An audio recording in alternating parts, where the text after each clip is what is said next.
Hello everyone, welcome to this video. In this video I'm going to show you that how can we convert a text file or a file with .txt extension into a PDF file.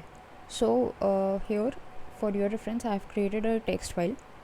If you see, its name is lorem, and if I just go into its details, so here you can see its type of file is a text document with a .txt extension. I want to convert this lorem file into a PDF document. So how do I do that? For this purpose I'm going to use an online tool. So here is the name of the tool, sodapdf.com/text-to-pdf.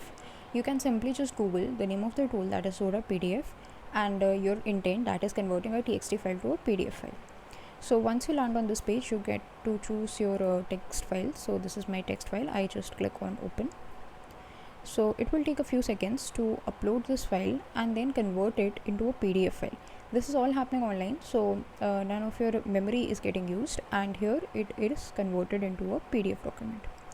So here we can download this file easily. So the PDF converted, and just click on save. If you want to preview the file, here you can see all the text that was present in our text file is now converted into a form of a PDF, and that is available for us to share and keep with ourselves. So that's all for this video. Thanks for watching.